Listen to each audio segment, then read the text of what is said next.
Yeah, don't hold back. I know this is the moment that all of you have been waiting for. That's the one question that we've been asked all day today. When is Deepika coming? When is Sabyasachi coming? So here they are, ladies and gentlemen. A big round of applause for Deepika Padukone and Sabyasachi Mukherjee. Thank you very much for joining us for the closing session of the second Global Leadership Summit.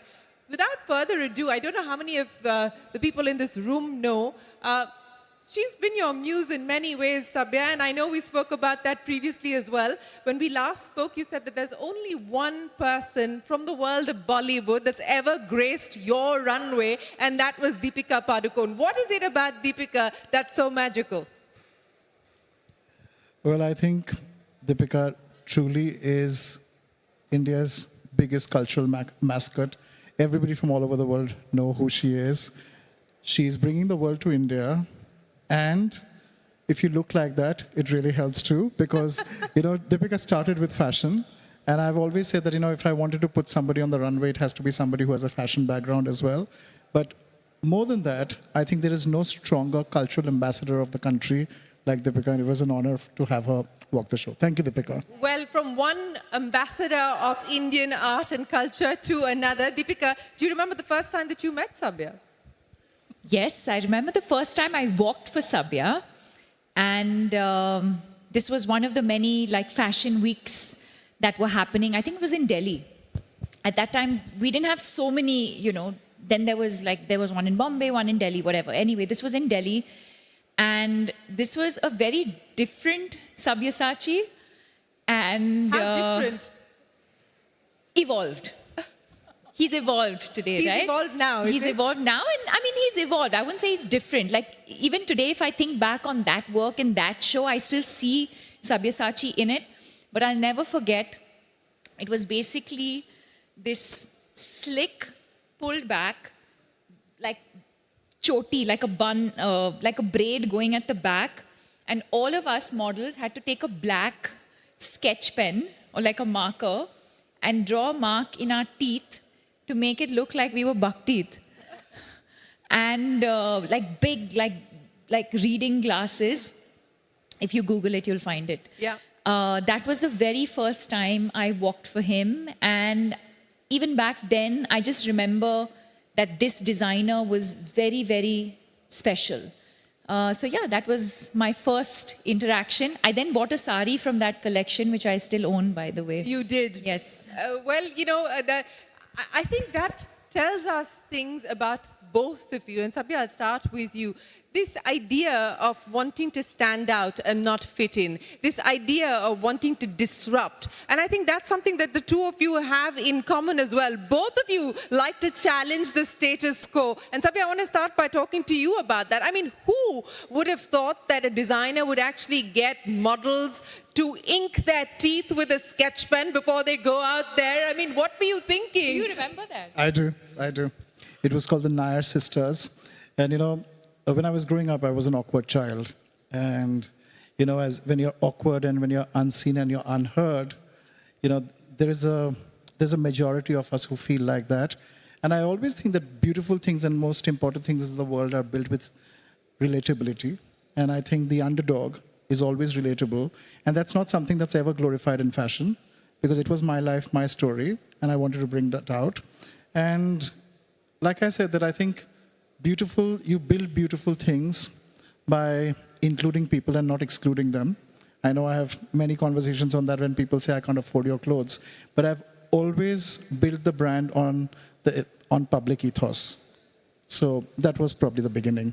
That was, and that's interesting that you talk about it. And Deepika, I want to ask you this in your own context of what you've been able to achieve as an actor, now as an entrepreneur, and more importantly now as an activist in the field of mental health. And of course, you're now the brand ambassador for the government's program on mental health. And we were together shooting in Chhindwara just a few weeks ago. And, there's a lot of good work for the last 10 years that Deepika and her foundation have done in that space.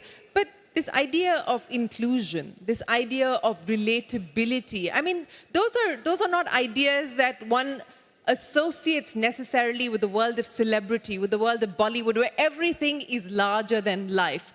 How do you make yourself relatable to an audience like this? How do you make yourself relatable off screen and on screen? How do you make yourself relatable? I mean, I don't know how to make myself not relatable. I by just being. And I think even the craft expects that of me. I think when the camera's rolling, I'm not performing. I think there's a moment between action and cut where you find the truth. And I think when you find that truth and you hit that note, it's the most beautiful feeling. And I think I try and achieve that truth in everything that I do. Any kind of inauthenticity really bothers me. I cannot sleep. It's something that'll keep like playing on my mind. So I think that deep need, like we'd spoken earlier, that deep need to be truthful and honest and authentic, I think is where relatability comes in. And I feel like with every character that you play, there is a little bit of you. There is a little bit of me, at least, in every character that I've played. So you take what is written by the writer, the vision of the director, but that's how an actor comes in and makes it special. There's no role that no actor can do. Everyone can do everything. If I'm not in a movie today, somebody else does it, it will be as special. But also, what I can do, that other person will not be able to do, because I'm bringing myself into that. And I think that's what makes it relatable and authentic. Which character so far in the movies that you've played is the closest to Deepika? Closest? There are a few. I think Piku. Not necessarily the journey of Piku yet, but I think just in terms of performance, a little bit of Ye Jawani Hai Deewani. So I think it's difficult to pick one. I mean, if I had to really pick one, I think it would be Piku. It would be Piku. Yeah. But the other thing that ties the two of you together, Sabya, is the fact that you've both been very patient about building your brand, about building your craft. I want to start by talking to you about that. Because it's taken, 25 years for you to very studiously put together what you've been able to create. I mean, that was a strategic choice, right? It was, but that was the only choice. Because I think when you want to build something beautiful, or you want to build something that lasts beyond your lifetime, I mean, whether it's somebody in performing arts, somebody in fashion, somebody in architecture, you really have to build it with the right vision. I remember I was in Barcelona, and I was watching, I'd gone to see Gaudi's Sagrada Familia, and Gaudi's long gone, it's still being built. And I saw the monumental scale of the church, and I sat down and I started crying. And somebody just passed by, and he looked at me and said, "It happens to everyone." And then I realized that, when you build something with a lot of love, even if you're not there anymore, there'll be forces from around the world who'll support your vision and take it to completion. And it's very, very important for all of us to realize that there is only one way to build something. It could be, sometimes the road is very long, very narrow, and very lonely. I mean, you can ask Deepika, she's been on the top of her industry for a very long time, and I'm sure it's a very painful and a very lonely existence, because when you're at the top, nobody really understands you because you're the only one up there. But having said that, I would rather take that lonely road than do something that's fast and quick, because then you're building nothing. Has it been a lonely road to the top, Deepika? Of course, and it requires incredible amount of patience. Because it takes that long to, I think when you're authentic and being truthful to who you are, sometimes I think that journey takes longer. And I think there are always ways to get to wherever you want to, or create whatever you want to, or build whatever you want to. It's always, there are ways, I think, to do it faster. But I think it requires patience if you want to do it in the most authentic manner. Yeah. There's lots of similarities here.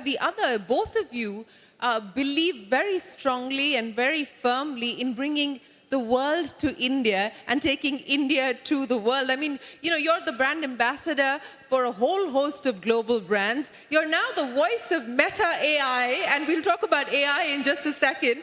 But this idea of taking India to the world, how much of that is a passion and a deliberate choice for you?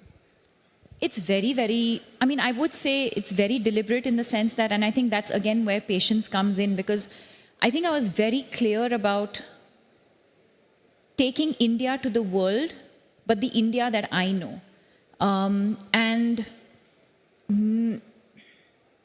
For example, I think moving to Hollywood and trying to get into that industry like that, or do it in a way that that has been expected of us, or do it in a way that suits a global audience, was something I was very clear I didn't want to do, even if it meant it took longer.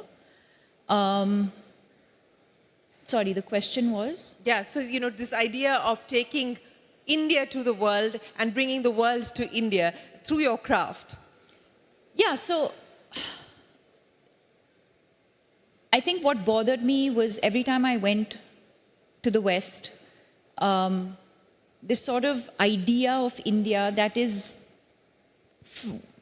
so different from the India that I know. And all of those cliches, I've experienced it firsthand.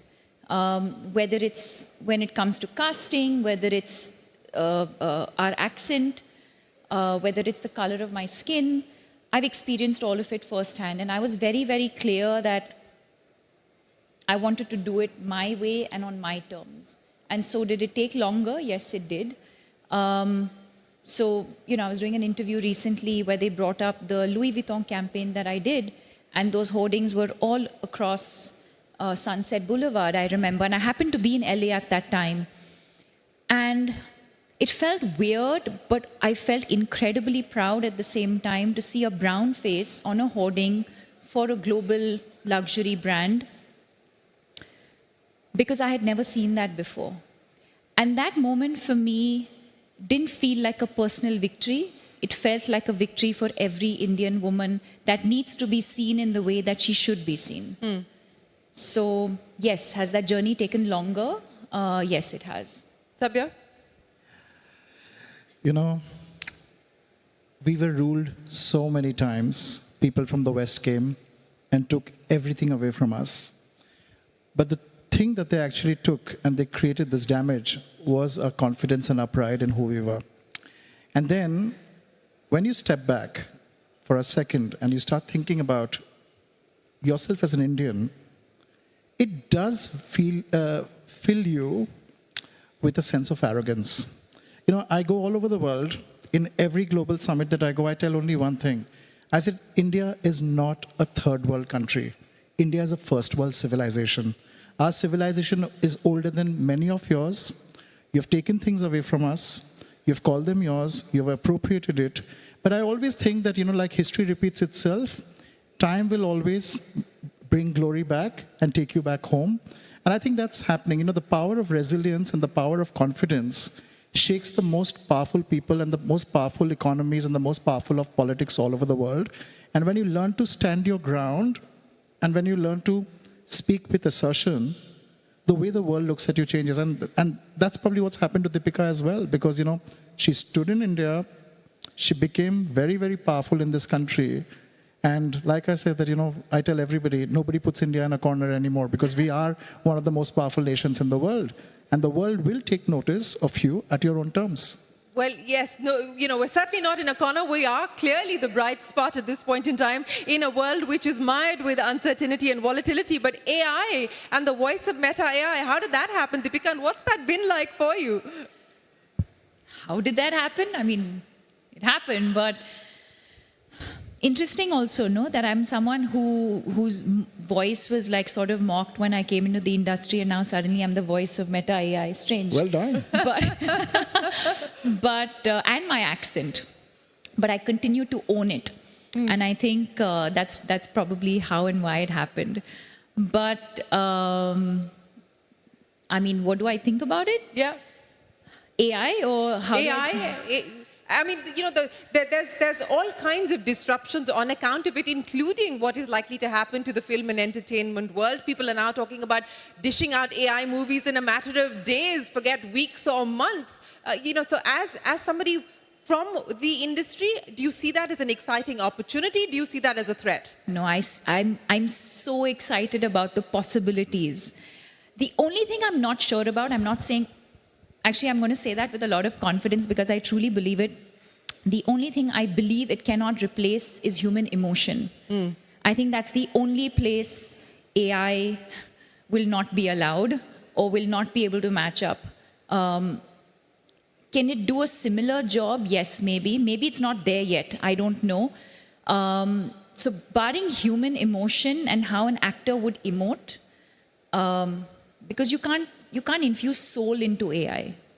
You can't Not yet. infuse, yeah. Not yet anyway. Not yet anyway. But I believe that. In that department, I'm a little bit of an old soul, right? So I'm someone who's all for like embracing everything that is new and forward and all of that. But just when it comes to the human soul and emotion, I have a feeling that is irreplaceable. But outside of that, I'm very excited for what the possibilities are. You know, Sabya, are you equally excited, or do you also look at it with some trepidation and nervousness? Because, you know, you can churn out designs quite literally in a matter of seconds. There's existential questions being asked of the film world, of the entertainment world, of us in the media world, you know, of ad agencies and so on and so forth. So how do you look at what's happening in AI and what it means for human creativity? See, two things. Firstly, the human mind will constantly evolve. Secondly, AI is necessary for many things to drive efficiency in fields where efficiency is required. But in art and craft and in the business of emotions, like we say, whether it's fashion, architecture, food, films, I think AI will never be able to replace human beings because, you see, what's happening to the world right now, if we look at, you know, I was born in 1974, so I've seen it all. So I've seen the invasion of the internet. So it was the age of information. Then it became the age of influence. The age of influence has now become the age of intelligence. But we are finally going to the final frontier, which is going to be called the age of wisdom. Because human beings will understand the importance of being human again. You know, I did a show for which Deepika walked, and a lot of people didn't understand. I had put slogans on T-shirts which said "Table for one," you know, all dressed up, nowhere to go. Where has love gone? Anybody home? This is what the internet has done to us. For all the smartness of human evolution, we have learned to do everything, but we have forgotten to be human. We can't build relationships anymore. Our relationships are built on the internet. We pass on the internet, we fail in the real world because we are living in isolation. And I think AI will quickly tell you how terrifying that is. And, you know, I say that evolution takes care of everything because the human mind and the human body will learn to cope and will learn to fight and will learn to survive. And we can only survive if we are human beings. So AI, the threat of AI, at least in the creative industry, is very short term because people will realize the importance of being human and will start rejoicing human emotions again. Well, we hope that that certainly happens to be the case. But I want to ask you, because you talked about evolution, Deepika, at the start, and you said Sabyasachi has evolved and is a very different person today from the time that you first met him. How have you evolved? How do you now look at success? How do you look at ambition? Have those words taken on a new meaning as you sit here today after the journey that you've covered so far? Yeah, of course, and I think it should for everybody. But I think as a young girl, when you're growing up, success is, what is success? Success is the fancy car that somebody's driving, or the home that someone lives in, or the lifestyle that they have. You know, I think that as a young girl, what is your friend bringing to school in her Tiffin box versus what are you bringing and things like that. So if someone, you know, brought some chocolates from abroad, it was like, oh wow, she's really wealthy. But as you get older, you start realizing that success and wealth are, for me today, success truly is if I can wake up in the morning alive, without feeling a bout of like anxiety or depression, for me personally, because I've been through that journey. So I think my mind and body working at 100%, that for me is success. And I think the second most important thing for me is time.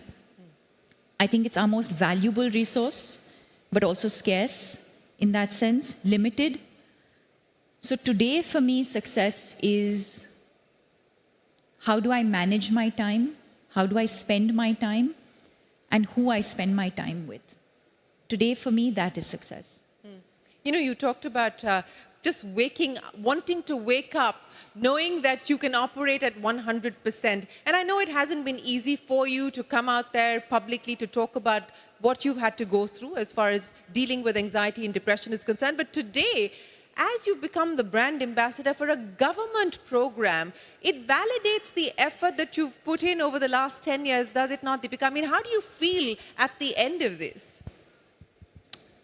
I mean, it kind of is a full circle almost from people questioning my intent. And I remember we had spoken about this very briefly, from people questioning my intent to thinking I was being paid by pharmaceutical companies to promote an illness, to people thinking that this was a publicity stunt for a movie of mine that was releasing, my foundation and its work being questioned because of the way we appeared, and you know, we didn't look poor enough to be an NGO.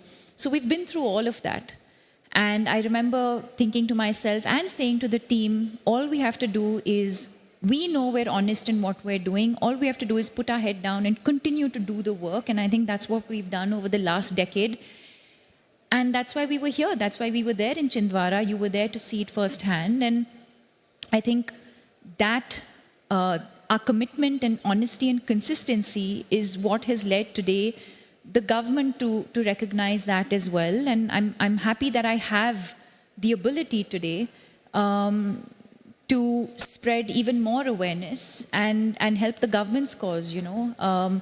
I remember walking into one of the homes in Chhindwara and they were surprised. They didn't know that my foundation... Yes, I know for a fact that they didn't know that you were behind the foundation. They didn't know that we were behind that work. And then when I made it even more personal and told them that I'm still on medication today, and, you know, and the gentleman sitting next to me was my psychiatrist, it just, their eyes lit up to know that even someone like me is experiencing something exactly that they're experiencing.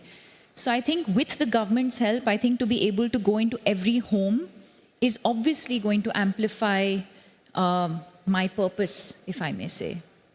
Success, ambition, what do they now mean for you, Sabya? You know, there is a time when you're hungry for success, and so much of success is public. You know, it's about living the big life, having the recognition, but then slowly and slowly success becomes internal. And that's when you move away from success to excellence, because excellence is something that you do for yourself. You compete with yourself, you don't do it for the world anymore. I think in 25 years, I've done what I needed to do. I'm going to spend the next 25 years excelling, because I think that's a more private journey, and also in making sure that I create transition so that, you know, when I'm not there anymore, the brand still lives. Because a lot of us hold on to what we have very selfishly and don't transition at the right time. You know, when I sold my company to Mr. Birla, I told him one thing: Kumar, the company does not belong to you. It does not belong to me. It belongs to the country, because it gives courage to a lot of middle-class people that if you work hard, this is where you go. It drives ambition and hope. And I said that, you know, we have to make sure that it lasts beyond our lifetime. So that is success for us. That's what we'll probably do. Well, we hope that it is success that is timeless, not just for you, but also for us as a people. But, you know, I want to get the last few minutes here, because we've had a lot of people sending us questions about what they wanted to hear from the two of you. So, Deepika, you know, when we last spoke, you said that you see yourself as a disruptor. What is the most unconventional thing that you've done so far? Okay. Do you want to take a minute? I'll ask Sabya to think about that. Sabya, what's the most unconventional thing that you've done so far? Well, my life was unconventional. For a middle class Bengali boy who comes from a family of educationists and doctors, I decided to be a fashion designer. It can't get more disruptive than that. It can't get more disruptive than that. It's pretty similar to you as well, Deepika, in many ways. Yes, and I think that I often get into trouble also for being fearless and brave, but so be it. But I think a lot of my choices and decisions at every stage in my life, I think as a 16, 18-year-old to move with bag and baggage, to leave my family behind, to move to a city like Bombay, to enter the Indian film industry, I think that in itself, I don't think I realized what a big decision that was at that age. Today, when I think back, okay, that was brave, and more importantly, how lovely of my parents to let me go and have that faith that, okay, she can take care of herself and to let me go, which when I think back is quite scary, if you ask me. Maybe certain film choices, maybe certain actions in that Deepika, the person, has made. And yeah, I think I'm always thinking about how can if everyone's moving in one direction, you'll always find me on the other side. Always find you on the other side, is it? No, but I have to tell you something about Yes. Deepika. I'm going to share something. You know, I have seen Deepika at a time when she was not a movie star, she was a model. And I remember telling an assistant of mine, this girl is going to go places, because at that point of time, there was a lot of conversation that this girl is going to become very big, you know, and she used to come, put her head down. She was everybody else used to chat. She used to sit at one corner, very quiet, very resolute. And, and I could see that she had an enormous sense of faith in herself.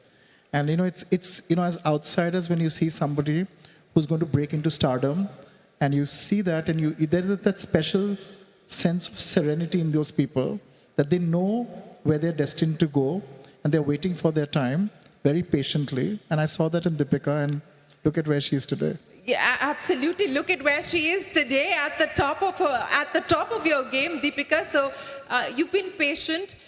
You've done the things that you wanted to do, but more importantly now, as you look ahead, the choices that you want to make, the creative expression that you would like to see yourself sort of take forward, what excites you today as an artist, as an entrepreneur? What could be the next big thing for Deepika? I think, there's always more movies and bigger movies and all of that. I think I'm at a place today where I think I'm ready now to empower other talent. So in the form of actors, writers, directors, I think I'm ready to empower the next generation. I think that's Which where... means what? Produce? Yes, but I also want to do it in a way that has not been done before. And as we speak, I'm working with my team to figure how we do that. But really, I think to empower a whole new bunch of artists. So it could be the creative hot spot that you're creating, the creative shop that you're putting together, and when do you think that you're going to be ready to reveal what this is going to be? I mean, it's no revelation. I've already revealed it, but I think it's about doing it nicely, doing it well, and doing it in a way that is sustainable, not something that's like a one-off. So I want to do it nicely. I want to do it well. Hopefully, I can roll it out in the coming year. Okay. But emotionally, I feel that's where I'm at, because I'll continue to do what I do. I'll continue to act in movies. And movies are becoming today bigger and bigger and bigger, and so there's all of that. And then there's the creative piece where it's really about storytelling, and so there's all of that. But I think for me, the most exciting thing right now would be how can I empower other people and give them the same platform that I have today. Well, that's we wish you the very best luck with that endeavor. Shireen, I have an ambition for Deepika too. What is your ambition for Deepika? I was texting her today, and the fact is that, she is probably the most bankable and the most famous person from India. And, when we see her at the Olympics, when we see her at the Oscars, I don't think there's a greater brand ambassador or culture ambassador for the country.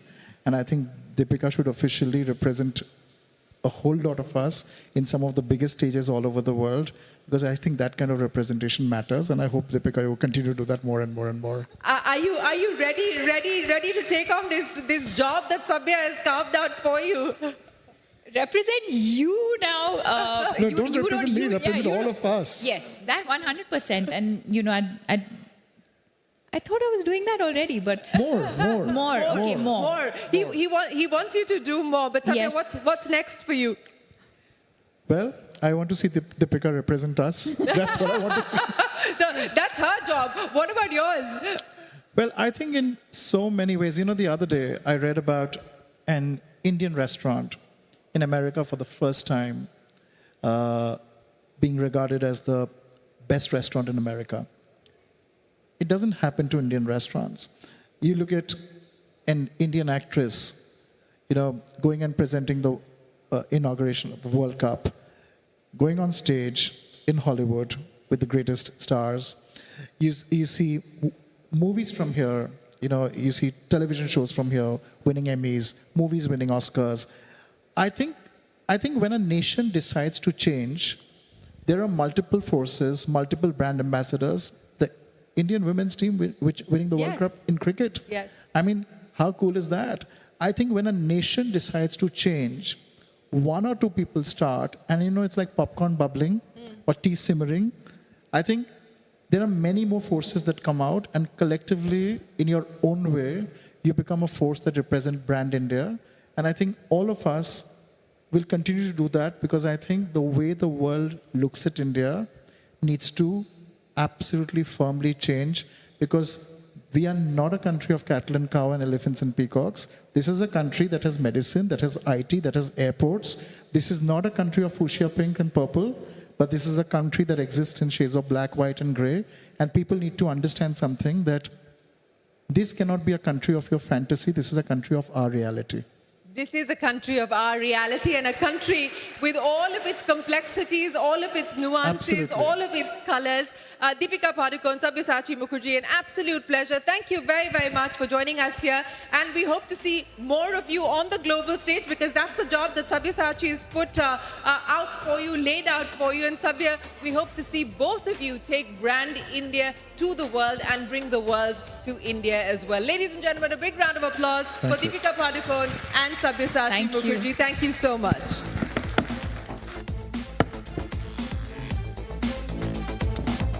Well, thank you, Deepika and Sabyasachi, as well as Shireen, for that conversation.